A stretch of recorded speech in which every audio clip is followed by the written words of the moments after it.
भारत के सबसे रोमांचक गेमिंग प्लेटफॉर्म विंजो पर हैं 70 से भी ज्यादा गेम्स। तो खेलो अपने मनपसंद गेम्स और रोज जीतो करोड़ों के इनाम। Download now from winzogames.com। Game में वित्तीय जोखिम शामिल है और इसकी आदत लग सकती है। जिम्मेदारी और अपनी जोखिम पर खेलें। आपको मौका मिलेगा तो लड़ेंगे?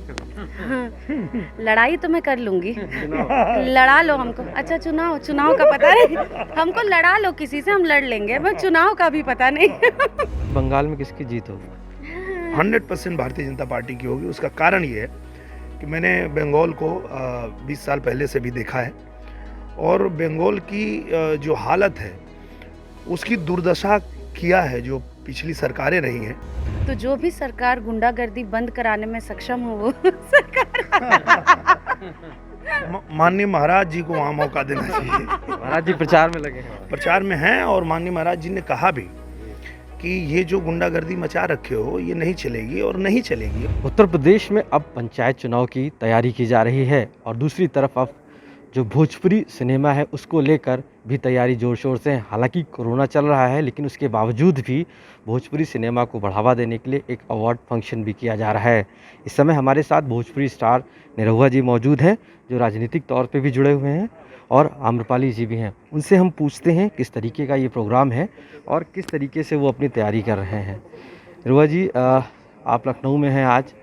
बहुत सी चीज़ें हैं क्योंकि पंचायत चुनाव भी शुरू है। पहले तो हम प्रोग्राम के बारे में पूछेंगे आपसे कि ये जो आपका प्रोग्राम है ये कब शुरू हो रहा है और क्या है?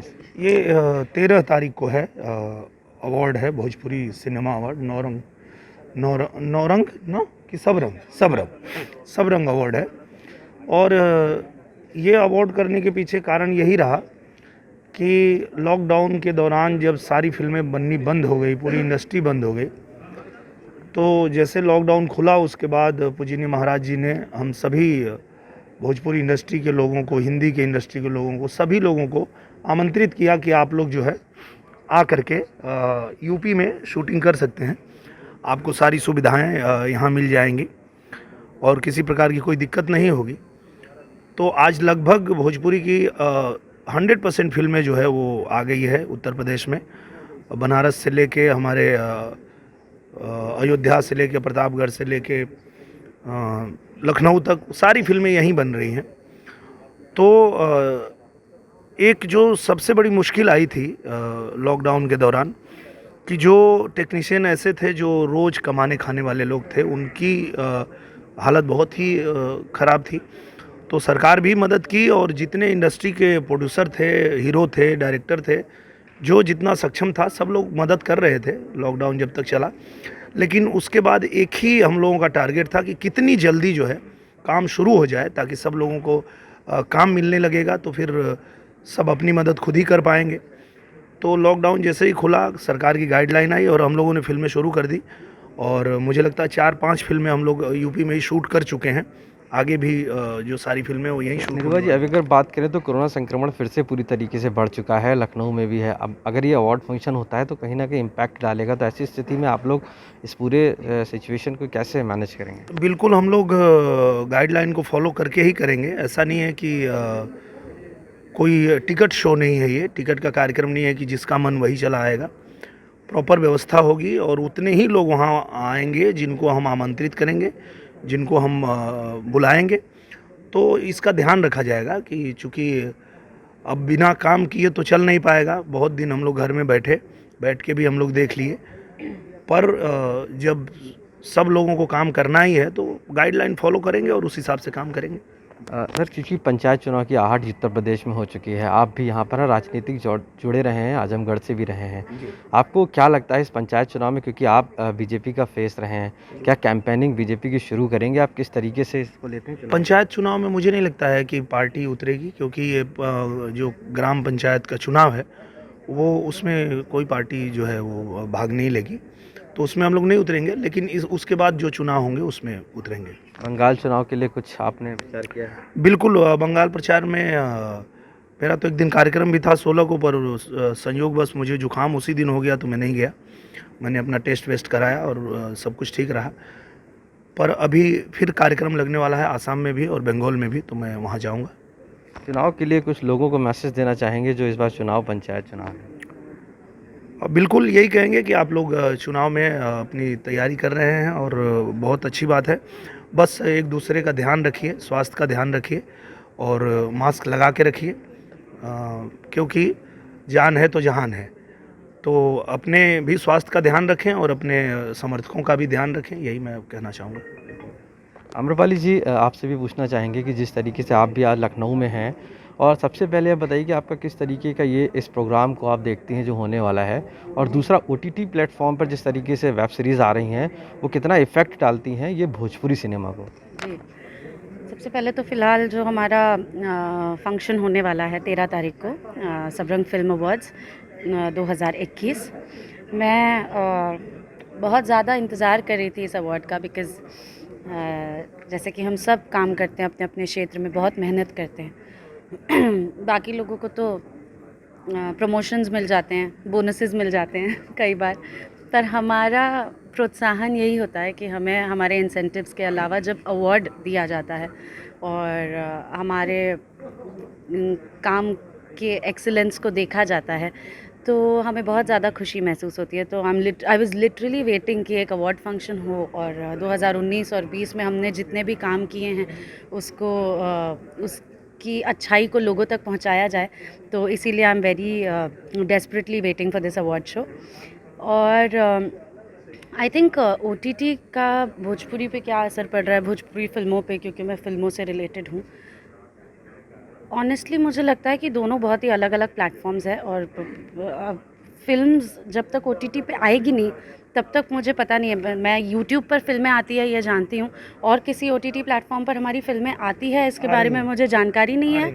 आ रही हैं जल्द ही, तो ज़ी पे आ रही हैं, जियो पे आ रही है। जी जी। लोगों का ये कहना है कि जो ओटीटी प्लेटफॉर्म पे जो मूवीज़ आती हैं, वेब सीरीज़ आती हैं, उसमें कोई मॉनिटरिंग बॉडी नहीं है, उसको कोई गाइड करने के लिए नहीं है। क्या आपको लगता है कि उसमें जो जिस तरीके से अश्लीलता परोसी जा रही है उसमें कुछ कमांड होना चाहिए, रोक लगना चाहिए? क्योंकि भोजपुरी सिनेमा एक दूसरी तरीके का सिनेमा है, और ओटीटी प्लेटफॉर्म यानी वेब सीरीज़ पे जो मूवी आती है उसमें लोगों का थोड़ा नज़रिया अलग है। जी, आई थिंक जहाँ भी ऐसा हम जो भी लोग इसे मॉनिटर करते हैं, जहाँ भी कोई ऐसी चीज़ होने वाली होती है जो बहुत ज़्यादा हाथ से निकल रही है, उसमें बहुत ही जल्दी और बहुत ही स्पीड से सेंसरिंग चालू हो जाती है, सेंसर करना शुरू कर देते हैं लोग।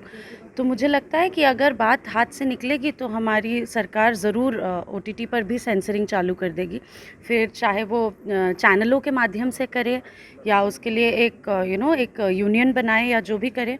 मुझे लगता है कि बहुत जल्द सेंसर सर्टिफिकेशन ओटीटी के लिए भी चालू हो जाए। फिल्म सिटी है, उसके लिए लगता है कि आप लोगों को होना चाहिए कुछ सेंसर सर्टिफिकेट लाइक दैट?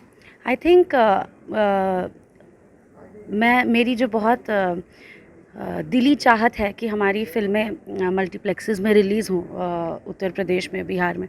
तो मैं चाहती हूँ कि हमारे जितने रीजन्स हैं जहाँ पे भोजपुरी भाषी लोग ज़्यादा हैं, वहाँ पे एक हो सेंसर सर्टिफिकेशन बोर्ड, जहाँ पे फ़िल्मों को देखा जाए और वो ही अप्रूव करें कि कि ये फ़िल्म मल्टीप्लेक्स में लगाने लायक है। क्योंकि इतना ज़्यादा अश्लीलता का लांछन लग चुका है कि लोगों का परसेप्शन बन चुका है, अश्लीलता और भोजपुरी को एक साथ देखते हैं लोग। तो जब हमारे ही लोग हमारा सर्टिफिकेशन करेंगे और हमारे लोगों को बोलेंगे कि ये फ़िल्म परिवार के देखने की लायक है, तो लोगों को भरोसा होगा और वो ज़रूर मल्टीप्लेक्स में जाके फ़िल्मों को देखेंगे। तो ऑब्वियसली यहाँ पे भी एक सर्टिफिकेशन बोर्ड की ज़रूरत है। इसी से जुड़ा हुआ आपसे भी सवाल, क्या ओटीटी पे आपको लगता है कि सेंसरिंग की ज़रूरत है? जो यूपी का फिल्म सिटी है, अब जो भी बॉडी बनेगी उनके चेयरपर्सन से आप बात करेंगे? बिल्कुल बिल्कुल होना ही चाहिए, क्योंकि देखिए क्या है कि मनोरंजन ज़रूरी है, पर मनोरंजन के नाम पे आप किसी सभ्यता, किसी संस्कृति को आहत नहीं कर सकते। पाश्चात्य सभ्यता की जो चीज़ें हैं उसको आप इंडियन सभ्यता पे थोप नहीं सकते, जबरी नहीं कर सकते कि नहीं हम यही चीज़ लेके आएंगे, हमें भी छूट मिलनी चाहिए। नहीं मिलेगी, इसलिए नहीं मिलेगी कि हिंदुस्तान का कल्चर अलग रहा है। ऐसे ही नहीं कहते हैं कि हिंदुस्तान विश्वगुरु बनेगा, इसलिए कहते हैं कि ये आध्यात्मिक देश है। ये ऐसा देश है जिसने, अगर दुनिया ने कोई खोज किया तो उसको आध्यात्मिक दृष्टि किसी ने दिया तो हिंदुस्तान ने दिया है। तो मुझे लगता है कि हमारे हिंदुस्तान में इस तरह के कंटेंट पे, इस तरह के चैनल्स पे वो होना ही चाहिए, सेंसरिंग होना ही चाहिए। आखिरी सवाल आपसे ये है कि अब जो पंचायत चुनाव है उसमें ग्लैमर का भी तड़का लग चुका है। जौनपुर से एक मिस इंडिया रनरअप रही हैं, वो भी लड़ रही हैं। आपको लग रहा है कि अब जो पंचायत चुनाव वो नॉर्मल पंचायत चुनाव नहीं रहा, लोग मुंबई से आकर लड़ रहे हैं, आप भी एक इंडस्ट्री से हैं, तो आपको क्या लगता है इस चुनाव में? मुझे लगता है कि जब भी जैसे मुंबई से आके चाहे यहाँ से ही जो भी अच्छा पढ़ा लिखा सक्षम रिस्पॉन्सिबल सिटीज़न जब भी ऐसे किसी चुनाव में उतरेगा तो अपने लोगों के लिए बहुत अच्छा काम करेगा। और मैं हमेशा यही एक्सपेक्ट करती हूँ कि हमारे जितने कैंडिडेट्स हो किसी भी चुनाव के लिए वो ऐसे ही हो कि जब हम उनके हाथ में अपना जिला या अपने स्टेट को या अपने कंट्री को सौंपे तो वो तरक्की करे। तो आई थिंक जब भी सक्षम लोग उतरेंगे आपको मौका मिलेगा तो लड़ेंगे कभी? लड़ाई तो मैं कर लूँगी। लड़ा लो हमको। अच्छा चुनाव का पता नहीं, हमको लड़ा लो किसी से, हम लड़ लेंगे, मैं चुनाव का भी पता नहीं। आपको लगता है कि अभी इस पंचायत चुनाव में इस तरीके से अगर जो ग्लैमर आगे आ रहा है तो उसमें मदद करनी चाहिए लोगों को जिस तरीके से मुंबई से? हाँ, अच्छी बात बताया आम्रपाली दुबे जी ने कि जब भी किसी भी फील्ड में कोई समझदार व्यक्ति, कोई ऐसा व्यक्ति जो सामाजिक अपनी जिम्मेदारी को समझता है, अगर वो आता है तो अच्छी बात है और उससे अच्छा ही होगा, भला होगा, कुछ गलत नहीं होगा। क्योंकि कभी कभी क्या होता है कि हम ऐसे व्यक्ति को चुनते हैं जिसको खुद का कोई विज़न नहीं है, वो समाज के लिए क्या करना चाहता है, क्या करेगा, उसको खुद ही नहीं पता है, तो उसका कोई फ़ायदा नहीं होता। लेकिन जब कोई ऐसा पढ़ा लिखा व्यक्ति, समझदार व्यक्ति जो ये समझता है कि उसकी जिम्मेदारी इस समाज के लिए, इस देश के लिए, जनता के लिए क्या है, तो वो निश्चित रूप से कुछ न कुछ अच्छा करेगा। तो ऐसे लोग आने चाहिए और ऐसे लोगों को सपोर्ट करना चाहिए। आखिरी सवाल है, बंगाल में किसकी जीत होगी? 100% भारतीय जनता पार्टी की होगी। उसका कारण ये है कि मैंने बंगाल को 20 साल पहले से भी देखा है और बंगाल की जो हालत है उसकी दुर्दशा किया है जो पिछली सरकारें रही हैं। हुगली नदी के किनारे 102 जूट मिल थे, वो सारे के सारे बंद हो गए। वहाँ कोई नया उद्योग लगे वो तो हुआ नहीं, जो पहले से था वो भी बंद हो गए। उसका रीज़न ये था कि तरक्की पे ना उनका ध्यान रहा, ना उनका सिर्फ ये ध्यान रहा कि केंद्र सरकार की जो नीतियां हैं हम उसका सिर्फ विरोध करेंगे। वो जो लाभ दे रहे हैं वो भी जनता तक नहीं पहुंचने देंगे क्योंकि उनको चुनाव में लाभ होगा। तो इसलिए ये जो उनके साथ अन्याय हुआ बंगाल की जनता के साथ, उस चीज़ को बंगाल की जनता समझ रही है। और जिस तरह से बंगाल में गुंडागर्दी हुई है, आज आप देखेंगे जा कर के चुनाव के दौरान भी हिंसा हो रही है, तो बंगाल की जनता चाहती है कि उत्तर प्रदेश की तरह वहाँ भी गुंडागर्दी खत्म हो जाए और वो तब होगा जब भारतीय जनता पार्टी की सरकार बनेगी वहाँ पे। आपको क्या लगता है बंगाल में किसकी सरकार बनेगी? मैं तो हमेशा यही कहती हूँ कि मे द बेस्ट मैन विन। जो भी बंगाल को वो इज़्ज़त वापस दिलाए जो मैंने बंगाल के बारे में पढ़ा है बचपन से, कल्चरली सबसे रिच स्टेट है हमारे इंडिया का। तो अगर ऐसे स्टेट का हाल ये है कि वहाँ खुलेआम गुंडागर्दी हो रही है तो ये कोई भी हमारे पूरे देश का कोई आम नागरिक ये नहीं देखना चाहेगा। तो जो भी सरकार गुंडागर्दी बंद कराने में सक्षम हो वो सरकार माननीय महाराज जी को वहाँ मौका देना चाहिए। महाराज जी प्रचार में लगे हैं। प्रचार में हैं और माननीय महाराज जी ने कहा भी कि ये जो गुंडागर्दी मचा रखे हो ये नहीं चलेगी और नहीं चलेगी। उसका कारण ये भी है कि देखिए, हिंदुस्तान प्रबल तब होगा, सफल तब होगा जब यहाँ जो आम नागरिक हैं उनके हितों की रक्षा होगी, सुरक्षा होगी। क्योंकि आम नागरिक का जो जनजीवन, सामान्य जनजीवन है, उसको ये लोग बहुत प्रभावित करते हैं। गुंडागर्दी जो करते हैं वो एक सामान्य सब्जी बेचने वाले से लेके एक ठेला लगाने वाले से लेके सबके यहाँ उनकी गुंडागर्दी चलती है। हाँ, तो वो गुंडागर्दी जब तक ख़त्म नहीं होगी, कानून व्यवस्था जब तक अच्छी नहीं होगी, वो स्टेट कभी तरक्की नहीं कर पाएगा, देश तरक्की नहीं कर पाएगा। तो उसके लिए ज़रूरी है कि वहाँ भी भारतीय जनता पार्टी की सरकार बने और बनते ही देखिए उसकी पूरा दशा दिशा सब सुधर जाएगी। ये थे हमारे साथ में निरुवा और आम्रपाली दुबे। साफ तौर से मानना है उनका कि जिस तरीके से कोरोना का संक्रमण था, लॉकडाउन था, उसके बाद से कोई भी अवार्ड फंक्शन नहीं हुआ था और इस तरीके के ऑर्गेनाइजेशन नहीं हुए थे। लेकिन अब जब ये पूरी तरीके से तैयार हो जाए तो एक ऑर्गेनाइजेशन करना चाह रही है, एक अवार्ड फंक्शन करना चाह रही है। हालांकि पंचायत चुनाव को लेकर साफ तौर से मानना है कि जिस तरीके से वे जीत उस पार्टी की हो जो पार्टी काम कर रही लोगों के लिए, लेबर कर रही है। साथ ही साथ ग्लैमर के तड़के को ले बोलते हुए ये भी कहा है कि हाँ, अगर कोई आता है बाहर से कार्य करने के लिए और लगता है कि वो काफ़ी अच्छा कार्य लोगों के साथ कर सकता है। लखनऊ से आशीष श्रीवास्तव।